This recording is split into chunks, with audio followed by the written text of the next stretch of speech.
Hello and welcome to our parent university by Hollister School District. This is the last in our series that we've been very proud to bring you. Tonight is about social emotional support for your child. Our purpose is to support our Hollister families through distance learning. And I am very proud to present a colleague and a wonderful resource in our community. She is from the County Office of Ed. And please welcome Christian Woods. Thank you, Emma. Hi, everyone. It's so good to be here tonight with you.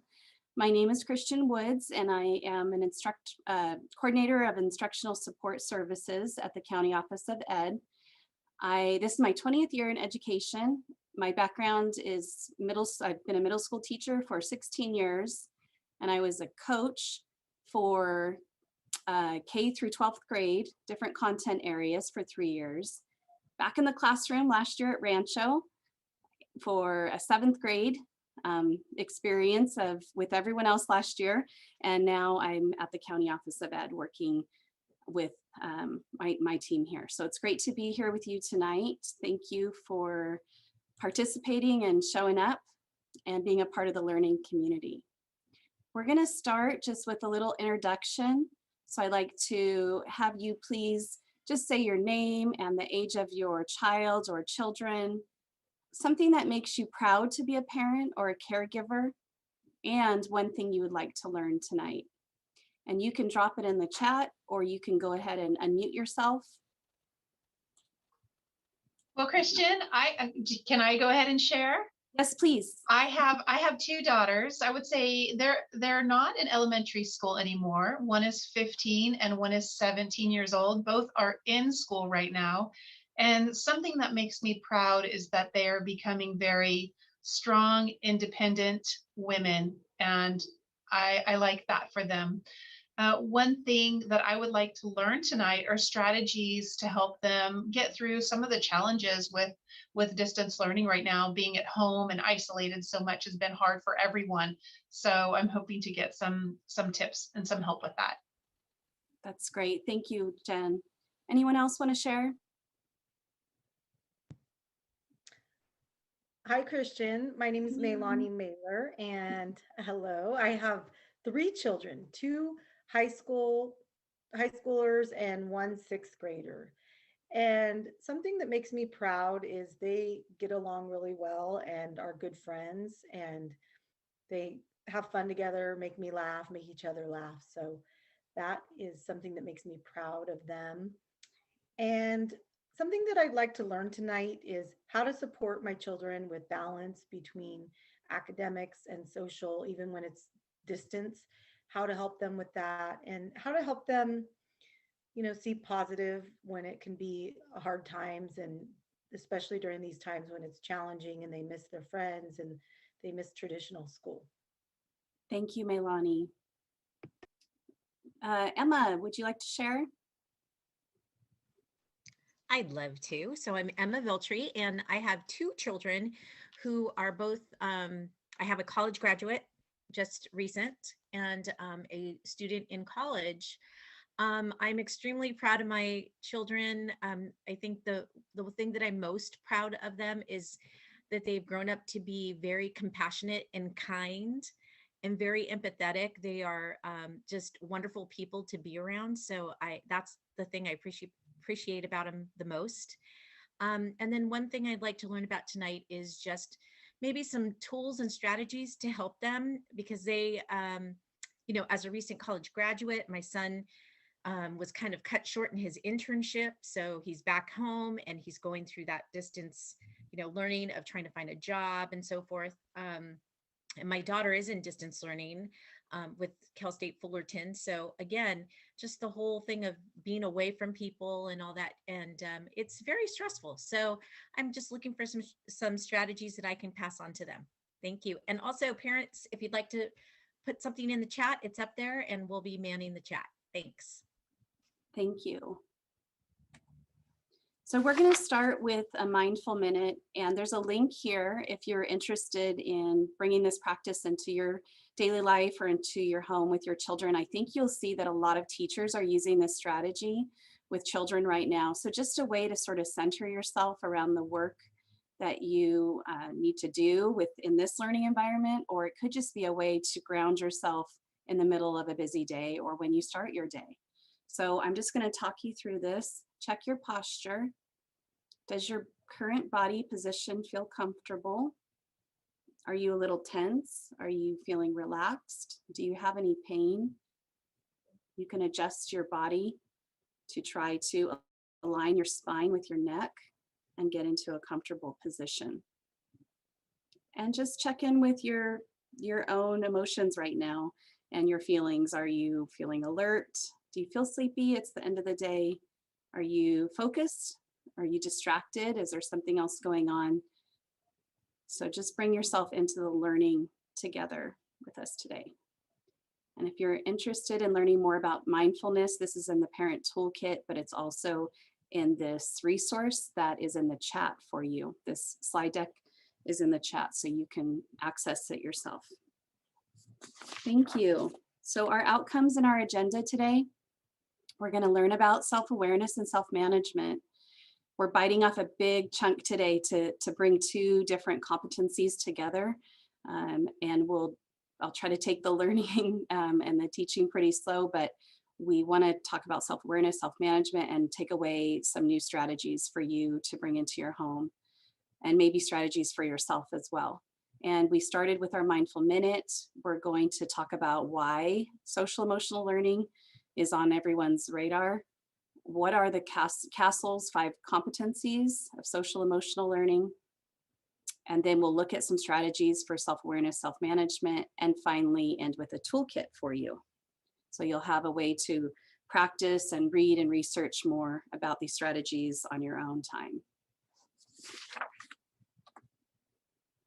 This quote kind of sums up my why for the work that I do with social emotional learning across the county. And I've been doing this work for a long time in my own classroom, but I didn't know there was a name for it. I never knew it was called social emotional learning. I just knew that I needed to connect with my students and make sure that they felt respected and honored and safe, and that they knew that I was a warm demander, that I'm a teacher that wants to support them with their academic pursuits, but also that I'm a warm person they can come to and talk to. So as a parent and as a teacher, as a sister, as a daughter, all the different roles I play in my life, this quote resonates with me because I know that when I am in my most unlovable human moment, what I'm really needing and asking for is grace and compassion from another person. And I want to make sure that I respond to my children in the way that I want my children to respond to me. I want to make sure that I respond to my husband in the way that I want him to respond to me. And so I'm going to work on some strategies with you today where we're going to learn to ensure that we respond with love, even in the toughest moments.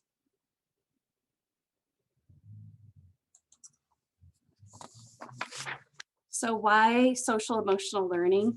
There's a lot of research and more than we can go over in a short session tonight, but social and emotional skills need to be taught. They're not something that we're just born with. We know that right now, this year has been so impactful for everyone, and children feel and see everything that adults feel and see. So when we are feeling the stress of the pandemic, economic instability, racial unrest, family stressors, all of those things, food insecurities, all of those things our children are feeling and they're experiencing it, but they don't have all of the skills nor the brain capacity that we have to deal with what's going on in our daily lives. So we know that children can't process information and take in new information if their brains are overwhelmed, if they're feeling anxiety. And we know that what happens when children try to process emotions or try to make decisions, oftentimes they're using the part of their brain that is emotional, the amygdala, but not the rational part of their brain, always the prefrontal cortex. And that is because their brain isn't fully developed. So we need to support them with strategies that will help them understand that the decisions they make should be based on some logic and thinking about consequences of their decisions and not just on their emotions. So we just need to remember that social emotional learning skills have to be taught. Our children need tools just like we do, and they need models. So we need to model this type of behavior for them. And so we need to learn it ourselves. So it's really a partnership between parents, the community, teachers, and children as working together to try to be the best that we can be. We're trying to raise children that are respectful and successful. And that's an endeavor that it does take a village. Before I go on, if there's any questions in the chat or comments, just feel free to let me know. The panel can let me know and just tell me to take a breath and we can address those. So I wanted to show you a video that explains what are the different social emotional competencies that we work on with children. This is what teachers do in classrooms. This is what we need to be doing throughout our school. And we need to bring this awareness into our homes and our community. And so this is a collaborative. CASEL is a center for really studying social emotional learning and sharing with the state of California, and it's known nationwide. The California Department of Education looks to this organization for guidance around social and emotional learning. So there's 4 competencies: self-awareness, self-management. I'm sorry, there's 5 competencies: self-awareness, self-management, responsible decision-making, relationship skills, and social awareness. And tonight we're taking a big bite to talk about 2 of them. But I thought I would give you a little overview first. So I'm going to share this video with you. If you would like to watch this video in Spanish, you can click on the link that was on that slide deck, and you are welcome to watch the video in Spanish. You can also play the video later when you look at the slide deck and access it that way, and it's also in the toolkit for you. So here we go. As parents, we know that there is more to raising a child than teaching reading, writing, history, and math. Raising a child means that schools and parents must work together to create safe and supportive environments while helping children to understand themselves, understand others, and make responsible decisions.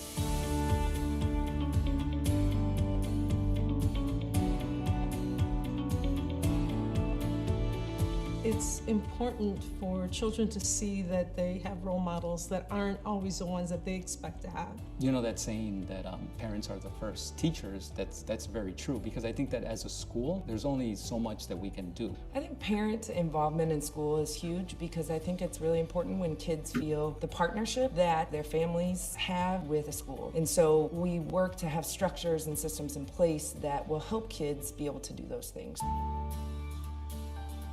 Social and emotional learning, or SEL, is how children and adults understand and manage their emotions, set and achieve positive goals, feel and show empathy for others, establish and maintain positive relationships, and make responsible decisions.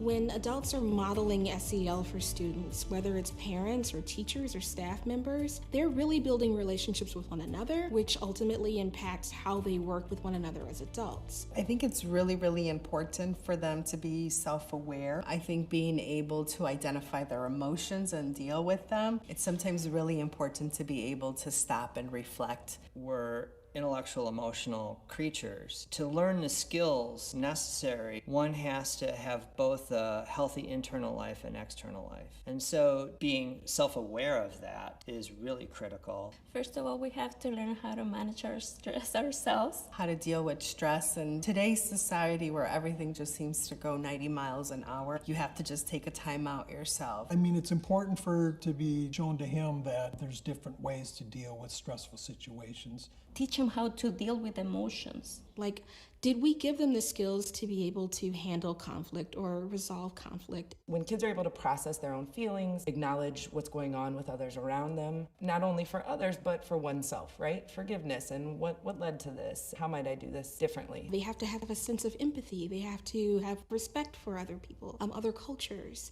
I want him to learn how to interact with other kids, how to play, how to cooperate, how to do things together, also have fun. I think that has been the best thing with my relationship with my daughter, that she's able to communicate well with others, speak her feelings. That's important because the world around us is all about relationships. Our children need to be able to guide themselves through there so that they can achieve those things that they need to achieve and be able to communicate them effectively. I'm always thinking about how are we potentially impacting students in a way that will make them think twice? Like, how are we helping them make good decisions? He's starting to understand that why do one thing instead of another, and how it affects other people. Explaining to him his actions have influence on his quality of life. I think our children need to be able to be confident enough to articulate what they're feeling and to be able to just showcase their strengths. Those 5 competencies apply to being successful anywhere. That's the kind of employee I'd like to work with. That's the kind of student that I'd like to have in my classroom. That's the kind of person I'd like to study with after school. And that helps build a positive climate and environment that sets the tone for learning. Research shows that SEL can have a positive impact on school climate and promote a host of benefits for students, including better academic performance, improved attitudes about school, fewer negative behaviors like office referrals or drug and alcohol use, and reduced emotional stress. Every child can reach their full potential and are provided the supports and the resources that they need to reach that potential. My hope would be that families are engaged and feel welcomed at the school and can get the resources that they need through the school. In order for students to meet their full potential academically, I think that their social and emotional needs need to also be met. Social emotional learning is something that people can learn and that we can help to teach that. My wish or my hope is that schools see themselves as places of support for kids and families and community. We are their number one role model. Between modeling and direct engagement in their education and direct engagement with the school and the teachers and participating, the parent's the number one educator from day one. Those strategies that mom and dad share with them are also the same strategies that schools have shared with them. As students learn social and emotional skills, it's important that they have opportunities to practice and apply those skills in real-life situations, both at school and at home. One of the ways that parents can help children at home through the use of social emotional learning is to connect with the school. Whether it is attending local school meetings, parent-teacher conference, emailing their teachers, I think it's just important in whatever way you feel you want to engage to do so. Parents can help bring SEL into the home in many ways. Here are 5 examples to consider. For self-awareness, take time to talk about feelings with your child every day by sharing your own feelings and asking your child to name their feelings as well. For self-management, teach and model positive ways of managing stress, disappointment, and anger.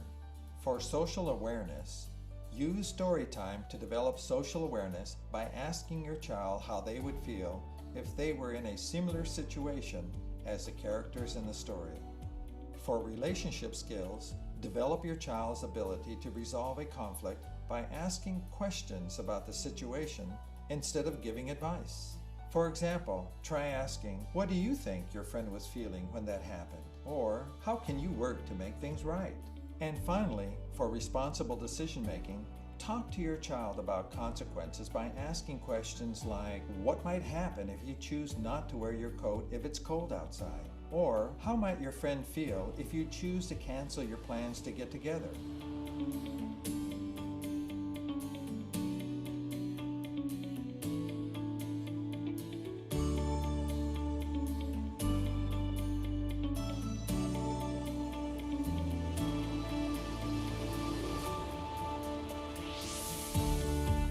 Social emotional learning helps us because it brings us all together. Social emotional learning is a journey we're all on until the day we die. We're all striving to be the best person we can be. My hopes and dreams are that my students just are able to fulfill their full potential in life. We need every child to be ready to take on whatever the world brings them. And social emotional learning and the strategies that teachers use to garner that will enable our children to get there. I just want them to be ready for the world and take it on and take it by storm.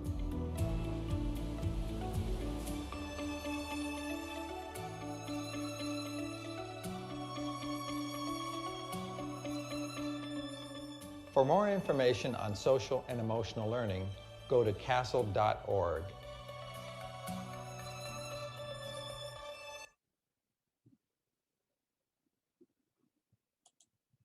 Thank you everyone for watching that. I wanted to just ask a couple questions, and if you're welcome to watch that again at another time. If you'd like to watch that in Spanish, it's linked at the top of this slide right here in the slide deck. So just thinking about what is the caregiver or parent's role in social and emotional development for children? What is the school's role? What is the community's role? And what is the teacher's role? So we want to think about that, that it really has to be a collective effort together. And we want to think and ask questions of ourselves. Are we doing our part?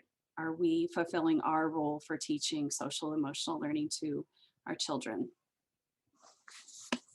So today we're focusing on self-awareness and self-management, and we'll start with self-awareness.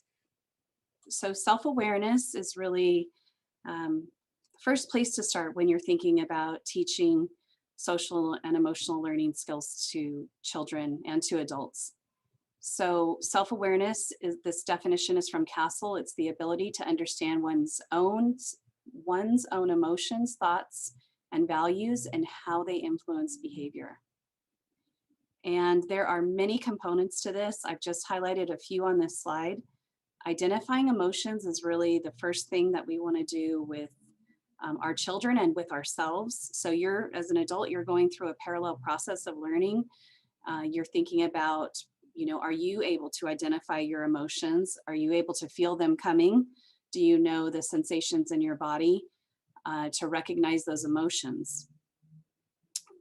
Then we also want to talk about self-awareness as thinking about examining prejudices and biases within ourselves. So we all have prejudice and biases, and we need to recognize them and examine them and be thoughtful of them, because if not, we're teaching those same prejudices and biases to our children, and we need to examine them and then teach our children to do the same. Always having a growth mindset is part of being self-aware. So knowing that things might get tough sometimes, but there's a learning opportunity in every struggle, and there's a lesson to be learned in every struggle, even though it's so painful sometimes. So that's part of self-awareness as well. And then being honest and demonstrating honesty and integrity. We talk to children a lot about integrity, doing the right thing when no one's looking. And as adults, we need to model that as well. So again, there's many other components to self-awareness. These are just a few that I'm highlighting here. And there's a lot of resources around diving deeper into self-awareness in your toolkit. So talking about emotions is kind of where we want to start with self-awareness with our children. And I wanted to bring this forward because this is an interesting concept to consider. There's been a lot of research around emotions, and what researchers have come up with is that human beings at birth are hardwired. We're born with certain emotions. sadness, joy, disgust, anger, surprise, and fear. And any of us that have stared at, our young babies, our children when they're babies, we know that right away, babies start registering some of these emotions. We can see it in their faces, and when they can start to verbalize, these are some of the basic emotions. We can tell when they're angry. We can tell when they're scared or surprised. If you've ever, given a little squeeze of lemon to a baby, you'll see some surprise in their face right away. So these are hardwired emotions. What the emotions that are not hardwired that we must explicitly teach to our children are on the outer edges of this keyboard. So these must be taught in school, at home, in our communities, in our classrooms. We need to teach humility, forgiveness, empathy, optimism, compassion. And we need to teach sympathy, patience, shame, pride, cooperation, and gratitude. If we don't, we are leaving our children with a lack of understanding of the emotions that they're experiencing and emotions that we want them to experience with others. So we want to make sure that every child has the opportunity to have this complex set of emotions and a complex emotional language, or you're giving them just part of the keyboard. So as parents, we need to think about what are the implications of a smaller range of emotions. What happens if you only are taught, or you're not taught these other emotions, and you only have what you're hardwired with? How can you operate in life without knowing these other emotions and knowing how to name them and experience them and share them? This resource is from Eric Jensen, and you can see more of his work in the toolkit. So something else to think about when we're starting to work on teaching emotions to children is giving them some strategies around emotional self-awareness development. So a couple ways to teach self-awareness. I'm going to give you 7 strategies and just kind of talk you through them. So the first thing to think about is kids learn from us. So when we say things like, "Oh, I'm such an idiot," or we tell a child something like, "Don't be so dumb. Why did you do that? Why did you say that?" We are teaching them those words and those actions, and they're going to model that. And instead, we need to be modeling positive interactions, positive words. We need to praise our kids, and we need to teach them when they do something that they make a mistake, that it's okay, without name calling and things like that. So just remember that we are our children's first teacher, like we just heard in the video. So they do learn from us. So be mindful of our own words and actions. This poster over here on the side is something that I used in my own classroom. And it's something I do my best. I make mistakes all the time, but I do my best to think before I speak. So you can kind of teach children to run through this as well. Is what I'm about to say true? Is it helpful? Is it inspiring? Is it necessary? And is it kind? And so this is something to think about as a strategy for children. The other strategy is teaching children I statements. So when children are feeling like they can't handle their emotions, or they're having some very strong emotions, we can teach them to verbalize that, and we can do that by modeling. So an I statement is, there's 3 parts to it: I feel, and when, and because. But you can turn this into, modify it however it works for you. But here's an example. I feel scared when you yell because I'm afraid you're angry at me. So that is something we want children to be able to talk to us that way. We want to be able to say I statements back to them. So I wrote an I statement of something that happens between my 16-year-old daughter and myself. She just turned 16.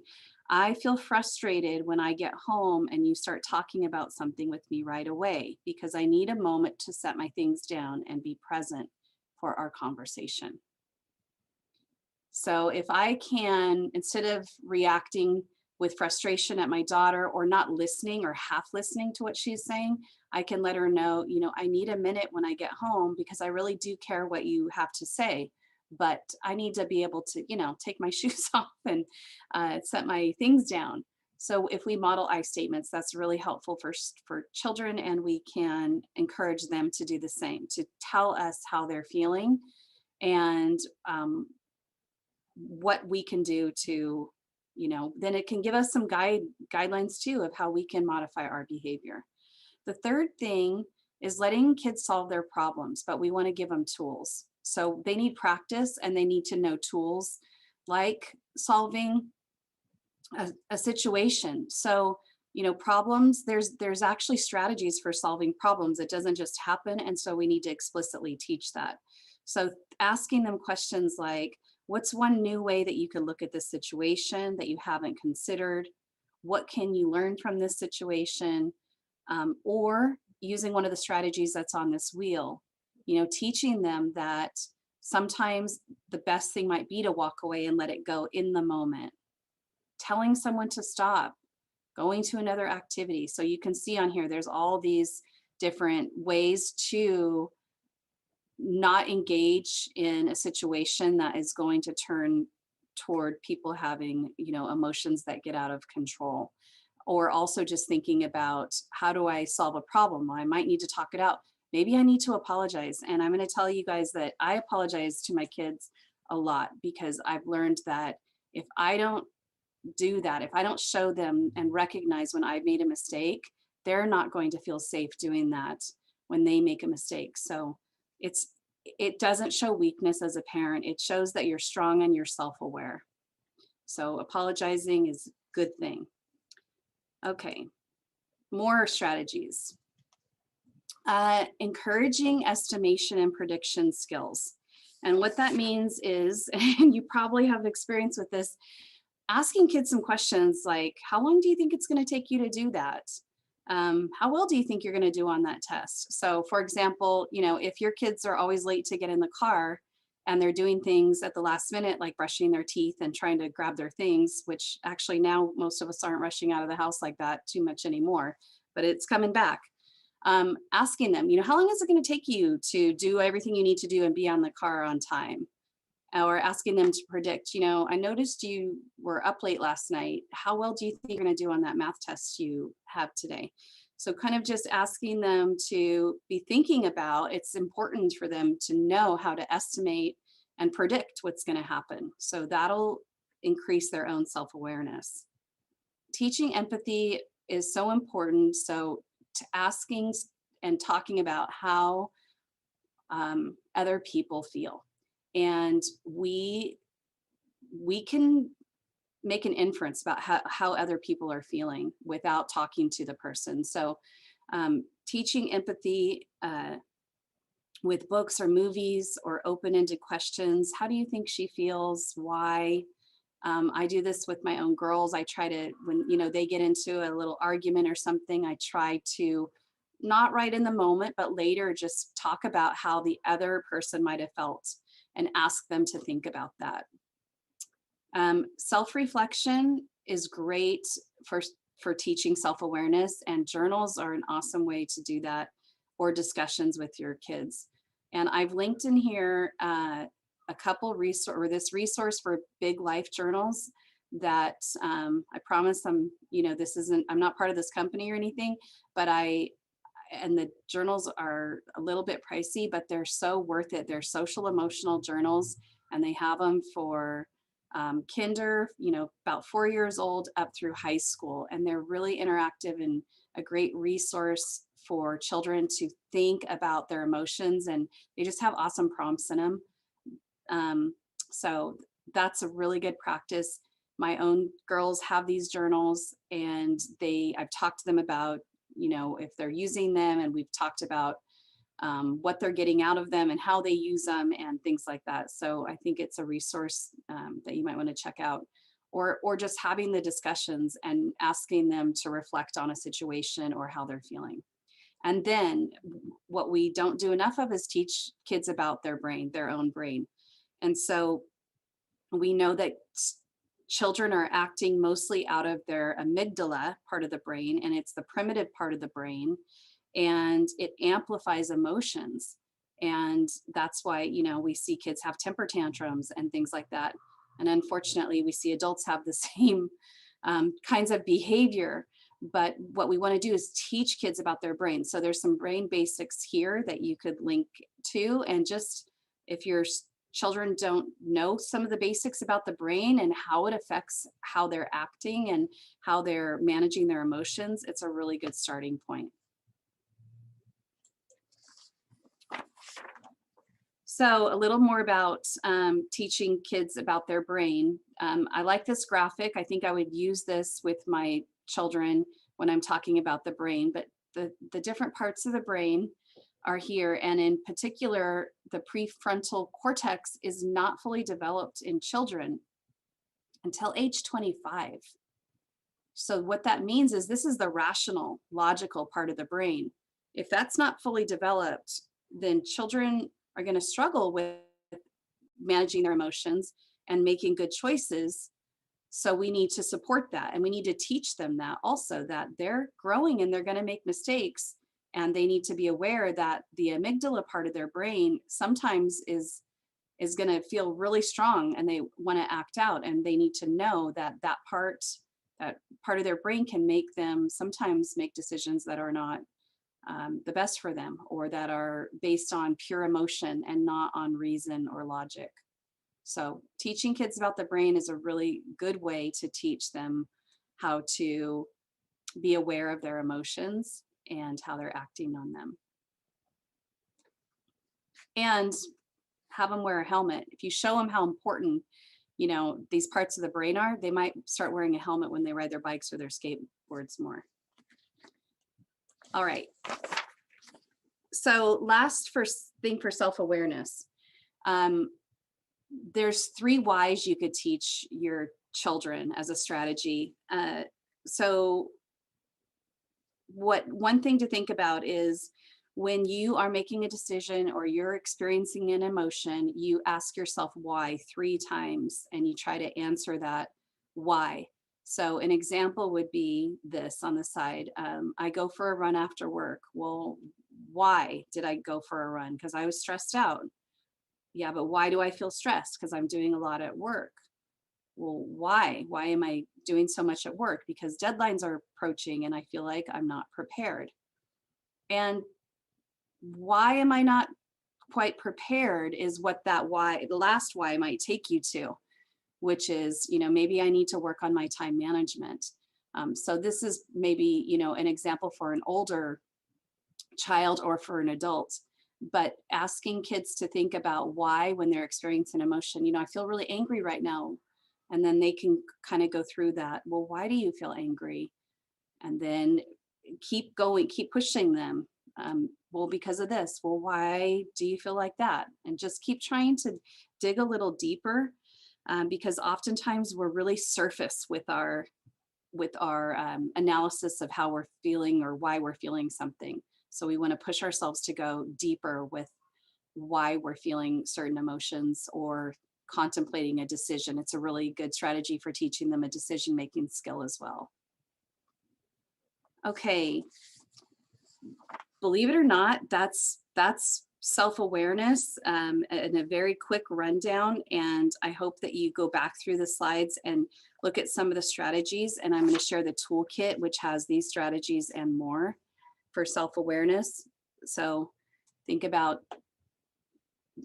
teaching children to name their emotions and to be aware of them, and teach them about the brain so they know that they need to slow down when they're making a judgment about things and not just base it on pure emotion. Okay, once children are understanding that they have all these emotions running around in them and what they are, they need to learn how to manage them. And so this quote speaks to that. Children are not born with the ability to manage their emotions. It's not just hardwired in us as part of the DNA. We need to learn to do this through environments, or we do learn to manage through environments. And so depending on the environment that they're in at home and at school, children get different experiences about managing emotions. If they're around adults that can't manage their emotions, then they don't have a role model of how to manage their own emotions. And so we need to think about, children worry about things just like we do as an adult, and we want to give them some strategies for managing their emotions and managing the worries. I've heard people say before, and it might be sort of a old school way of thinking, but what do kids have to worry about? They don't have all the, they don't have to worry about bills and all these things. And some kids do worry about bills and the finances, but yes, kids worry. They see us worry, they carry that with them. And there was a survey that was done of over 2,000 children. 79% of the 2,000 children responded yes to the question of, do you worry? So we know that we need to support them with the worries they're carrying around inside of them. So managing emotions, the definition of what self-management is that it's an ability or a skill that we teach to manage one's emotions, thoughts, behaviors, and to achieve goals. So we learn to manage our emotions, and we learn some self-discipline around emotions and our behaviors and motivation, and then we learn to set some goals. And so this graphic here gives you some ideas about some strategies that we could teach kids. I have some breathing strategies that are linked in your toolkit, just some deep breathing. I used to do breathing exercises with my students in class, and they would giggle a little first couple of times, but they really liked them. I know that my own children know this as a strategy, and I know it's a strategy. So deep breathing, it really works. It really brings our emotional level down, or our stress level down. Journal writing, positive self-talk, modeling that for kids, modeling positive self-talk and practicing being thankful and gratitude. Coloring, it's not just for children. There's adult coloring books all over the place now because people have realized that it's a very mindful activity. I do art projects with my kids, and that when I take the time to do that, I know that it's a really good strategy for us to be working on together, because we just relax and do some art together or play a board game together. Writing choices of things that you want to do, or writing down some goals that you want. And then we know that exercise is really helpful too, for some coping skills when we need a break from the stressors. So participating, modeling these things, and encouraging our children can really be helpful with the self-management. One idea that I wanted to bring to light today for self-management is having a family meeting and creating a family emotional safety plan. And this plan, there's a little template in here for you to follow if you are inspired to do this. You can see this in Spanish or English, and it's in the toolkit. So basically the idea behind this is that we know that all of us have all these emotions to deal with at all times. And like the quote says, it's not teaching our children that they're never going to be angry. It's teaching them how to be angry. So it's not letting the emotion hijack you and take over everything that's going on in the moment and turning into this big explosion. So the idea is that we all have tempers, and our brains move into a fight or flight mode when our emotions are at a heightened level. And in survival, if we were out there and a bear was chasing us outside, that's a good thing if our brain kicks into fight or flight mode, because it's going to help us to survive. We have to determine if we can get away from the bear or if we're going to have to stand our ground. Well, it doesn't help us when we're dealing with human beings most of the time, in a home or in a classroom when kids are just feeling overwhelmed with emotions. And so we need to have a plan. So the idea is that, we have earthquake plans, we have fire plans, but we don't teach plans about how to stay emotionally safe and keep people around you safe. So you don't say things and inflict harm or damage just through your words or sometimes physical actions. So you would need to model this as a parent. You would need to plan out a family time where nobody's angry. It's not an emotional time. And talk about making a family emotional safety plan. Talk about the brain and how it functions in that emotional state very easily. And then a parent or a caregiver needs to model what we want the children to do. We need to create a safety plan and show them what that looks like. So an example would be in the safety plans, you'll see that the sentence frames are written out for you. So it would be, when I'm angry or when I have high anxiety, I will say, and that I need 5 minutes. So I'm going to tell my children, if I'm feeling angry, if I'm feeling stressed out, I'm going to say, I need 5 minutes, you guys. Then I will go and I'll tell them, I'll write down where I'm going to go. I'll go outside, I'll go for a walk, I'll go to my bedroom, I'll go make myself a cup of tea, something like that. When I get to that place, maybe I'm going to practice breathing, maybe I'm going to exercise, maybe I'm going to write something or draw or think, but I'm going to give myself space from the situation and from the other people involved. Maybe I do 10 breaths.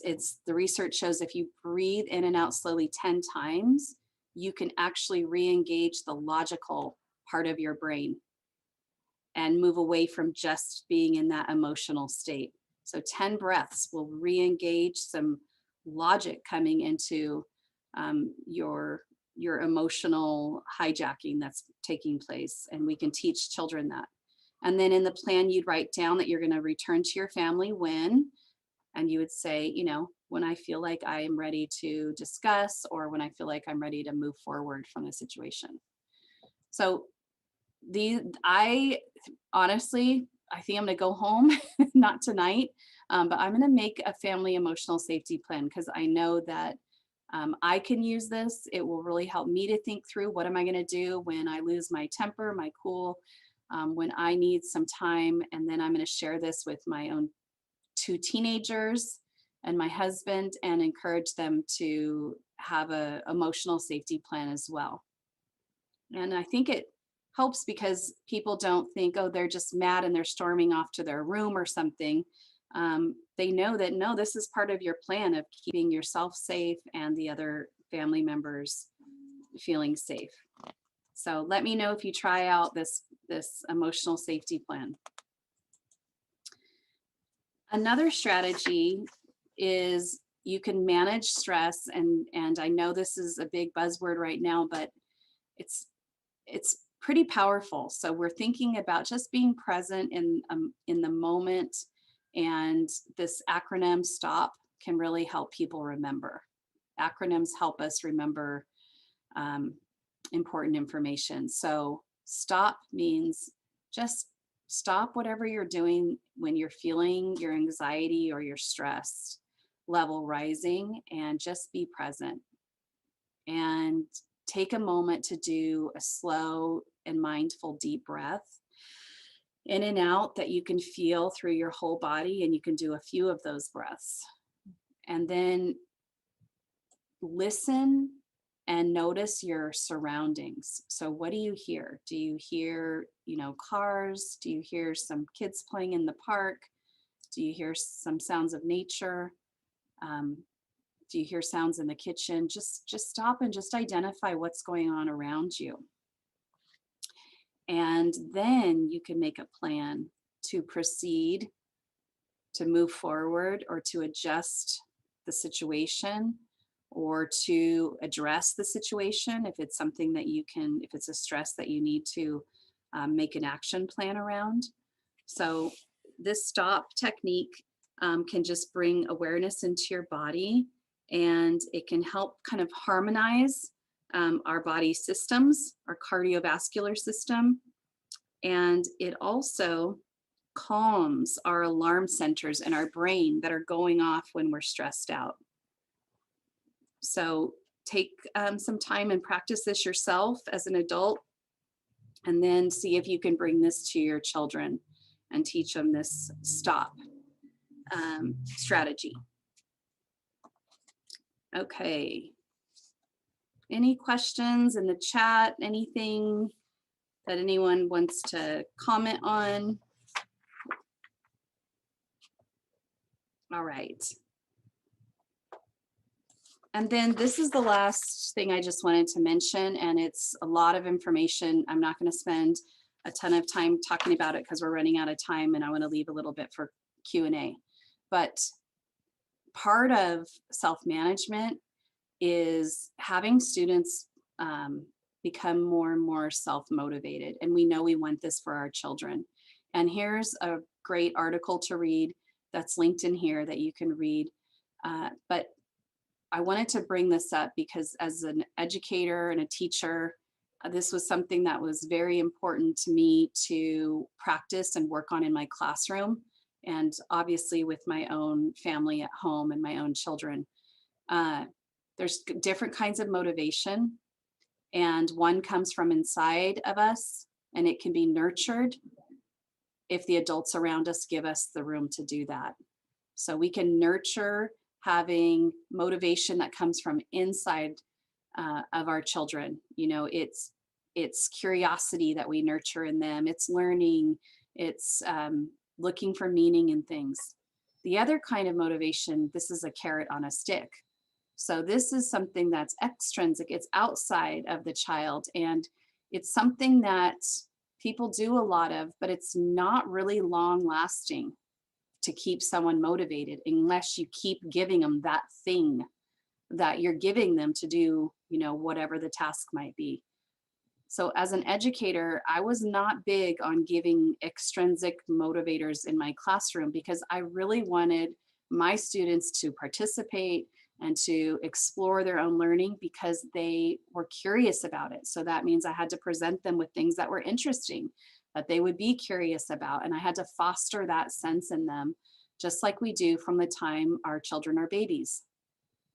So maybe you've noticed this before. You know, a baby, number one, will just be very curious. And if you set them on the floor, they're going to start, you know, as soon as they can crawl, looking around for things to explore. And what we do as adults sometimes is we give them, you know, the toy in front of them. We don't just kind of see what's going to happen and what they're curious about. So we can foster intrinsic motivation by noticing what children pay attention to and engaging with them around their interests. And we can elicit their curiosity by giving them opportunities to engage in new objects and things that they might not have known about before. So taking your kid to a museum or to, you know, a new hike or something, you can elicit curiosity in your children and continue to work on self-motivation. Play. Play actually is great at improving motivation in our children. It creates social bonds with other kids. It reduces stress. So it's not just, you know, a free time where they're wasting time. It's really good for children to experience play, and adults, because it helps us to continue to connect to our intrinsic motivation. And then, you know, we want to make sure right now is hard. Social interaction is difficult during this time, but we know that we want to encourage as much as possible face-to-face interaction. I know that's hard right now, but learning face-to-face interaction versus going on, you know, and playing a game where you're just sitting there in front of your own, even if it's a learning game, it's better to have some sort of, even if it's through a video, you know, or sitting with your kid when they're learning something, it's better to have that face-to-face interaction. And then we want to challenge our kids and give them agency, which means give them some choices about things, whether it's chores or what they're going to make for dinner or a movie you're going to watch together, things like that. You know, we don't need to always provide an incentive for them to do things. So we try to instead make it natural. What are they naturally curious about, and what would happen if they work toward a goal? And we don't want to take away the opportunity for someone to do something just because they're interested in it by saying, you know, if you read that book, I'm going to give you, you know, $10 or something. We want to try to encourage that intrinsic motivation. And then we want to praise the process of things instead of the outcome. So it does matter, you know, if you try to do something and you didn't win, that's the winning, the not winning part is okay, because we can learn from that. We can learn to improve, and we don't want to put too much pressure on our children, because we know that if we put a lot of pressure on them for performance, it actually is connected with depression and anxiety. So we want, and it takes away the joy of learning. So we want to let them know that it's okay to not be great at something. It's okay to be in the learning process of it, and try to alleviate some of that stress of you got to be perfect and no. And then we want to maintain a close connection. So especially with our teens, but this starts when you're, you know, a small child, as much as possible. We know that close family relationships, when children feel that, they're less prone to take risks, because their brains, when they're teenagers, are telling them that a risky kind of behavior sounds exciting and appealing, and teens want to do that. They want to take a risk. They see their friends kind of doing risky behavior. But if they have a close relationship with us and they can talk to us, and we can support them, and we have an open door for communication, even if it's a tricky subject, you know, around drugs and alcohol with other children, or, you know, something like that. If we keep that door open, that they're not going to be faced with, you know, anger or disappointment from the adult in their life. And instead, we're going to work with them to work through the situation. We're going to hang on to our kids and give them a much better chance of making the right decisions, because they'll feel supported by us. Okay, I mean, that was so much information. I hope you have one takeaway for tonight. I have a request for you. Please make sure that you fill out the Google form, because that is how we can continue to get better and to know your thoughts and ideas for future workshops. And that's linked right here. And then I have a parent toolkit, which is linked right here, full of lots of goodies for you to explore self-awareness, self-management, and more around social and emotional learning at home and what that can look like.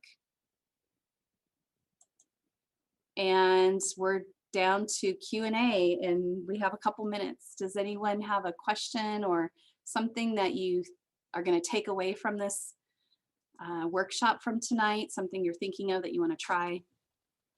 Christian, that was an amazing presentation. My goodness, I got so much out of that. I don't even know where to begin, honestly. I was taking mad notes, and I think I'm going to go back and watch it one more time. But I love how you brought up reflecting on emotions, and even that when you walk in the door, telling them, I need a minute so that I can be present and talk to you. And it's okay to do that. So I'm definitely going to start that one probably when I get home tonight. Me too. And then teaching them about the brain. And also, I love the part about asking the 3 whys, because as you were asking the whys, you were asking kind of the same whys I would have asked myself. And yes, that is what we need to teach our kids, to really think about the thinking and to start digging really deeper into their emotions. So thank you for that. I think it was a very powerful presentation. And let me look at the chat box, and we'll see if we have any questions from the audience, because if they're not asking questions now, I'm sure they'll have questions later. Yes. And probably, like me, want to watch it one more time, because that's the type of presentation I think you need to watch a few times to get everything out of it. Thank you. I'm looking through, I see lots of positive comments, and some highs, and a great example. And another comment that loves Melanie Mailer says she loves your idea of the emotional safety plan. And And then we have Mrs. Canning saying, I'm going to try the I'm feeling statement. So thank you. Yes. Oh, good. Yeah. And there's notes in the slide deck, so people are free to use the notes that I used tonight to remember what I wanted to talk about. So there's more information after each slide if you just look at the notes when you're, looking at the slide deck. Okay, well, we're wrapping it up. We're right on the dot of 6 o'clock. Is there anything else, Jen, before we say goodnight? No, we're just so honored and pleased that you could present to our Hollister School District families, and we're so lucky to have you at the County Office of Education. So thank you for coming here tonight and sharing your knowledge with us and helping us get through these times. Thank you. And whenever I prepare these presentations, it makes me want to go home and do a better job with my own children. So it's teaching me as well. Thank you so much. So good to see you. Have a great night, everybody. Thank you. Thank you. Thank you. Bye, everybody.